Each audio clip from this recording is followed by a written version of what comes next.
Hello guys, so today will study about immunity. Immunity क्या है? ये एक डिफेंस मैकेनिज्म है जो अपनी बॉडी को बाकी इंजरियस से और हार्म से प्रोटेक्ट करती है। So let's start. इस ये टू टाइप्स के हैं। एक सेल मीडिएटेड इम्यूनिटी, जिसमें क्या होता है कि जो एंटीजन है वो बॉडी में एंटर करता है और फिर एंटीजन प्रेजेंटिंग सेल्स जो हमारे बॉडी में प्रेजेंट है वो उसको डिग्रेड कर देते हैं और उसको टी सेल्स को देते हैं। बट टी सेल्स के पास वो ऐसे ही नहीं देते, उसको एक प्लेट में सजा के देंगे and that plate is called MHC, which is major histocompatibility complex. So वो लोग टी सेल को दे दिए वो डिग्रेडेड एंटीजन। अब टी सेल एक्टिवेट होता है और साइटोकाइंस रिलीज करता है। वो साइटोकाइंस क्या करवाता है? इन्फ्लामेशन और एंटीजन को डिस्ट्रॉय करता है। So this is your cell mediated immunity. Now let's see humoral immunity. इसमें क्या हो रहा है? एंटीबॉडीज़ का फॉर्मेशन होगा। सो जहाँ भी ह्यूमरल वर्ड आया मतलब वो एंटीबॉडीज़ फॉर्म होने वाली है। इसमें एंटीजन आ रहा है बॉडी में और बी सेल्स जो है, बी लिम्फोसाइट, वो कन्वर्ट हो जाएंगे प्लाज्मा सेल्स में। फिर प्लाज्मा सेल क्या करवाएगा? एंटीबॉडीज़ को फॉर्म करेगा। फिर उससे एंटीबॉडी एंटीजन कॉम्प्लेक्स फॉर्म होगा और जो मैक्रोफेज है फिर वो उस कॉम्प्लेक्स को एनगल्फ कर देगा and like this way the antigen will be destroyed. Now will see the hyper sensitivity reactions. So hyper sensitivity reaction क्या होता है? ये एक exaggerated state of normal immune response होता है which results in adverse effects on body. और यहाँ पे डेफिनेशन है hyper function of inappropriate response of immune system and cover the various mechanism of immunologic tissue injury. So basically hyper sensitivity क्या है? Immune response ही है but hyper function है, जिसकी वजह से ये इनअप्रोप्रिएट और एडवर्स इफेक्ट्स बॉडी में दिखा जाता है। सो ये 5 टाइप्स के हैं। Let's see one by one. So type 1, इसमें ये एलर्जीज में टाइप 1 हाइपर सेंसिटिविटी देखा जाता है। सो इसमें क्या होता है? एंटीजन जो है वो पहले होस्ट के बॉडी में आता है और वो एंटीजन प्रेजेंटिंग सेल से कैप्चर हो जाता है। फिर जो एंटीजन प्रेजेंटिंग सेल्स है वो टी सेल को देंगे, जैसे हम लोग ने यहाँ पर देखे थे कि एंटीजन आ रहा है और टी सेल को दे रहा है। एंटीजन प्रेजेंटिंग सेल उसको टी सेल को दे रहा है, बट कैसे? MHC से दे रहा है। नाउ यहाँ पे भी वो टी सेल को दे रहा है, बट कौन सा T cell? Mainly TH2। So the type 1 में याद रखना TH2 आता है, TH1 नहीं। देन वो इंटरल्यूकिन 4 को रिलीज़ करवाएगा। वैसे तो वो 3, 4, 5 तीनों को कराता है, बट मेन यहाँ पर इंटरल्यूकिन 4 है। फिर वो कॉज करेगा एक्टिवेशन ऑफ बी सेल, जिसके वजह से वो बी सेल एक्टिवेट होगा, डिफ्रेंशिएट होगा प्लाज्मा सेल में। अब जो वो प्लाज्मा सेल है वो एंटीबॉडी IgE को फॉर्म करेगा। अब जो IgE है वो फॉर्म हो गया है और वो बाइंड होगा FC रिसेप्टर से जो प्रेजेंट होता है मास्ट सेल में। सो यहाँ पर FC रिसेप्टर पे वो बाइंड कर गया।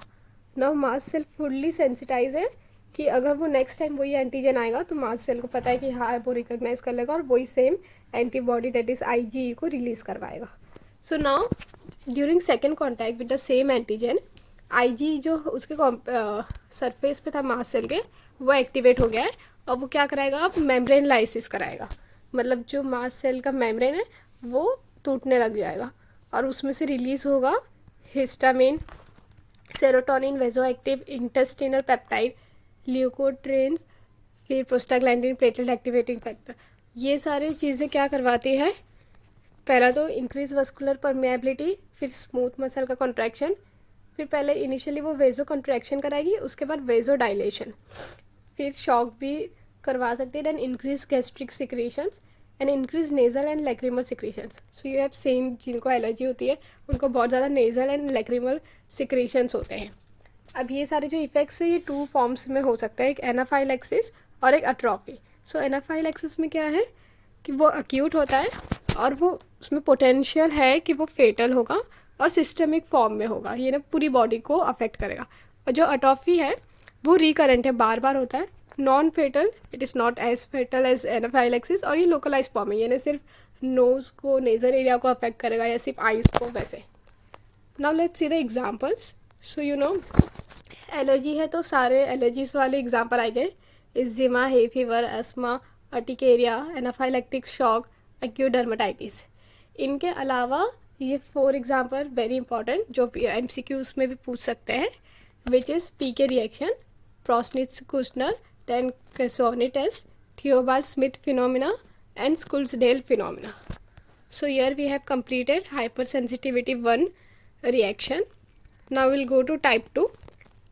टाइप 2 को साइटोटॉक्सिक रिएक्शन भी बोलते हैं. इसमें क्या हो रहा है कि जो एंटीजन है वो टारगेट सेल में आ रहा है और सर्कुलेटिंग बी लिम्फोसाइट जो है उसको एक्टिवेट कर रहा है. फिर वो डिफ्रेंशिएट करेगा प्लाज्मा सेल्स में और वो फॉर्म करेगा एंटीबॉडी. कौन सी एंटीबॉडीज? एक IgM और एक IgG. फिर मतलब दोनों में से एक कर सकता है. देन वो फॉर्म करेगा एंटीजन एंटीबॉडी कॉम्प्लेक्स. ये कॉम्प्लेक्स एक्टिवेट करवाता है सीरम कॉम्प्लीमेंट के पाथवे को, जिससे C3b कॉम्प्लीमेंट जो है वो एक्टिवेट होता है. अब जो C3b है वो टारगेट सेल को बाउंड करेगा और एक्ट एज ऑप्सोनिन. अब ऑप्सोनिन मतलब वो बेसिकली क्या कर रहा है कि जो मैक्रोफेजेस सब है जो फैगोसाइट करवाते हैं उन लोगों को बता रहा है कि देखो यहाँ पर यही वाले सेल को अटैक करना है जहाँ पे ये एंटीजन एंटीबॉडी कॉम्प्लेक्स फॉर्म हुआ है. सो उसको बोलते हैं opsonisation. So C3b will act as opsonin और वो फिर उसका फैगोसाइटोसिस करवाएगा. एंड इसके एग्जांपल्स है, यहाँ पे एक निमोनिक है, my blood group is RH positive. So the example is myasthenia gravis, blood से blood transfusion reaction. Then group में G का 2 है, एक गुड पैशेट सिंड्रोम और एक ग्रेव्स डिजीज. देन इससे इंसुलिन रेजिस्टेंट डायबिटीज़ और इम्यून थ्रोम्बोसाइटोपिनिया पिरपुरा. RH से rheumatic fever and hyper acute graft rejection. Last positive से 2P है, pernicious anaemia and pemphigus vulgaris. Now will see type 5. I know type 2 के बाद type 3 and 4 करना था, but 5 पहले करते हैं बिकॉज वो सिमिलर टू टाइप 2 ही है. इसमें भी सेम प्रोसेस हो रहा है जो इसमें हो रहा था, बस डिफरेंस ये है कि एंटीजन आएगा, B सेल्स जो है वो एक्टिवेट हो गए, वो प्लाज्मा में डिफ्रेंशिएट हो गए, फिर एंटीबॉडी रिलीज़ करवाएंगे. बट जो कॉम्प्लीमेंट C3b एक्टिवेट हो रहा था वो इधर नहीं होगा. इसमें क्या होगा टाइप 5 में कि इंटरेक्शन होगा और कॉम्प्लेक्स बनेगा जो कि उस सेल की जो एक्टिविटी है उसको बढ़ा देगा, मतलब सेल प्रोलिफरेशन कराएगा एंड डिफ्रेंशिएशन. और इंस्टेड ऑफ इनहिबिशन और किलिंग वो उस जो सेल का एक्टिविटी है बस उसको बढ़ा रहा है, और C3b कॉम्प्लेक्स जो फॉर्म हो रहा था इन टाइप 2 वैसा नहीं करेगा. सो बस इतना ही है. इसमें एग्जाम्पल है, यू कैन ये निमोनिक यूज़ करके याद कर सकते हैं. Mahatma Gandhi which is myasthenia gravis and Graves disease. ये दोनों एग्जाम्पल टाइप 2 में भी थे. So here is your type 5. इसको स्टिमुलेटरी टाइप बोलते हैं. Now will move to type 3 hyper sensitivity reaction. इसमें को इम्यून कॉम्प्लेक्स मीडिएटेड बोलते हैं. इसमें क्या हो रहा है कि सॉल्युबल एंटीजन है वो आ रहा है, B सेल के पास जा रहा है, फिर वो प्लाज्मा सेल में डिफ्रेंशिएट हो रहा है, फिर एंटीबॉडी फॉर्म हो रही है अगेन IgM और IgG. फिर वो कॉम्प्लेक्स फॉर्म करेगा, इम्यून कॉम्प्लेक्स बोलते हैं उसको, और वो इंटरेक्ट करेगा एंटीबॉडी एंड एंटीजन से. फिर जो इम्यून कॉम्प्लेक्स फॉर्म हुआ है वो डिपॉजिट हो जाएगा टिश्यू के पास ऐसे. देन जो FC कंपोनेंट होता है एंटीबॉडी का, एंटीबॉडी में suppose this is the FC component here. So वो लिंक करेगा एक complement say that and form करेगा C3a C3-5 and membrane attack complexes. ये 3 कॉम्प्लेक्स वो फॉर्म करता है. सो इसमें मेन जो है वो C5a है, वो क्या कराता है accumulation of neutrophils and macrophages कराता है जो रिलीज़ करेंगे साइटोकाइंस को, और वो साइटोकाइंस रिलीज होने के बाद इन्फ्लामेशन होगा और टिश्यू डिस्ट्रक्शन होगा. सो अगेन विल सी क्या हो रहा है टाइप 3 में. एंटीबॉडीज एंटीजेंस आ रहा है, वो B सेल को एक्टिवेट कर रहा है, that will differentiate into plasma cells. वो रिलीज़ करवाएंगे एंटीबॉडी IgM या फिर IgG. फिर कॉम्प्लेक्स बनेगा जिसको इम्यून कॉम्प्लेक्स बोलते हैं, वो जाके डिपॉजिट होगा टिश्यू में. अब जो एंटीबॉडी का अपना FC कंपोनेंट था वो लिंक करेगा कॉम्प्लीमेंट से और कॉम्प्लीमेंट को एक्टिवेट करेगा. इससे क्या होगा, 3 चीज़ फॉर्म होगा, C3a C5a और मेम्ब्रेन अटैक कॉम्प्लेक्स. अब ये लोग क्या कराएंगे, न्यूट्रोफिल्स और मैक्रोफेज को अकुमुलेट करवाएंगे जिससे रिलीज होगा साइटोकाइंस, अपोज साइटोकाइंस फिर इन्फ्लामेशन और टिश्यू डिस्ट्रक्शंस करवाएगा. So here is your type 3 reaction. इसके एग्जाम्पल्स है, you can use the mnemonic sharp. So S से आता है serum sickness, Schick test and systemic lupus erythematosus. Then H से Henoch Schonlein, purpura Arthus reaction, reactive arthritis.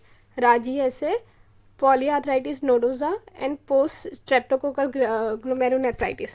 So this is the major clinical features you have learned in streptococci in paper 2.